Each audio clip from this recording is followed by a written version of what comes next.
Hi guys, welcome back to my channel GK pharma. आज हम लोग देखेंगे कि बी फार्मा में कितना मार्क्स चाहिए होता है पास होने के लिए, कि हम लोग कितना मार्क्स लाएं एक्सटर्नल एग्जाम में कि हम लोग पास हो जाए आराम से। आज हम लोग इसके बारे में बात करेंगे, ठीक है। चलिए हम लोग वीडियो को शुरू करते हैं।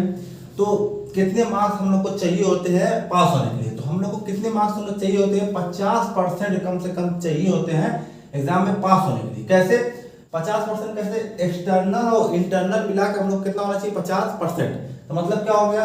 100 मार्क्स का कितना 50% हो जाएगा? ये हम लोग का 50 मार्क्स। तो हम लोग को 50 मार्क्स लाना है किसका?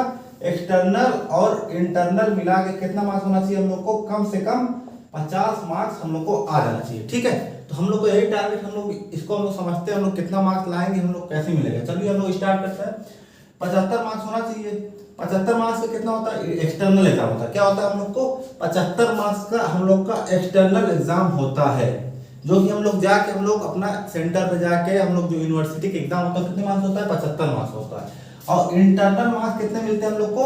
25 मार्क्स का इंटरनल मार्क्स रहता है, ठीक है।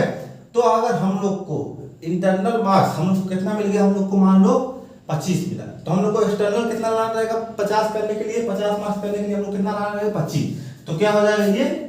50। अगर इंटरनल मतलब जो सेशनल हम लोग को मार्क्स होता है, जो हम लोग को नहीं सेशनल होता है, 1 यूनिट का 2 यूनिट का सेशनल हम लोग को होता है। एक किसी यूनिवर्सिटी में 1 होता है, किसी में 2, किसी में 3। तो उसमें से जो बेस्ट नंबर आता है उसको आप लोग सेंड किया जाता है अपना, मतलब हम लोग को यूनिवर्सिटी पे। हम लोग को कॉलेज वाले कितना मार्क्स दे रहे हैं, आप लोग कैसा उसमें परफॉर्म करते हैं, इसीलिए हम लोग को इतना जो एग्जाम होता है उन लोग को अच्छे से पढ़ के देना चाहिए, क्योंकि हम लोग को डायरेक्ट इस पे इफेक्ट करता है एक्सटर्नल पे, ठीक है। तो जैसा हम लोग एक्सटर्नल पे, उसके लिए हम लोग जैसे अगर इसमें ज्यादा मार्क्स लाए तो इसमें हम लोग कम लाएंगे तभी चल जाएगा, ठीक है। तो इसीलिए आप लोग को ये इंपॉर्टेंट है। अगर आप लोग को 23 मार्क्स मिला, हम लोग को कॉलेज से अगर 23 मार्क्स मिला, तो कितना हम लोग को लाना पड़ेगा? फिर 27 लाना पड़ेगा। अगर 26 लाएंगे तो क्या हो जाएंगे? हम लोग फेल हो जाएंगे। तो मतलब कि अगर ये 49 हो गया तो मतलब क्या हो गया? हम लोग फेल हो जाएंगे। तो देखो, मिला जुला के हम लोग को 50 के पार जाना है। इन दोनों मार्क्स को मिला के हम लोग को 50 के पार जाना है। अगर हम लोग 27 लाएंगे तो क्या हो जाएंगे? हम लोग पास हो जाएंगे, ठीक है। अगर हम लोग को इंटरनल मार्क्स हम लोग कितना मिला? 20 मिला।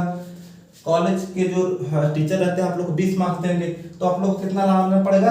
30। अगर हम लोग इस टाइम पे देखो यहाँ 27 ला के पास हो जाते हैं, पर अगर हम लोग यहाँ पे कम मिला तो हम लोग यहाँ पे फेल हो जाएंगे। 50 मार्क्स होना चाहिए। तो अगर यहाँ 20 मिला तो यहाँ 30 लाएंगे, कितना हो जाएगा? 50, ठीक है। अगर यहाँ पे देखो हम लोग को 15 मिला, 15 तो उतना कम देते नहीं है कॉलेज वाले, मतलब दे देते हैं 20 से लेकर 25 तक देते हैं। आप लोग को जैसा मतलब जैसा परफॉर्मेंस करेंगे, स्कूल आएंगे नहीं आएंगे, टीचर की कैसे रिस्पेक्ट करते हैं, मतलब कि कॉलेज में आप लोग को अच्छे से रहना चाहिए, ठीक है। तो क्या अगर 15 मार्क्स आया तो कितना आप लोग लाना पड़ेगा? 35। अगर 35 से कम लाएंगे, 15 मार्क्स इधर से मिला तो क्या यहाँ पे क्या हो जाएंगे? आप लोग फेल हो जाएंगे। तो आप लोग को कम से कम 35 लाएंगे तो कितना हो जाएगा? ये 50 मार्क्स। तो इस तरीके से होता है पास फेल का सिस्टम। मतलब बी फार्मा में AKTU यूनिवर्सिटी में पास फेल होने का सिस्टम यही होता है, जैसा कि मैंने अभी आप लोग को बताया।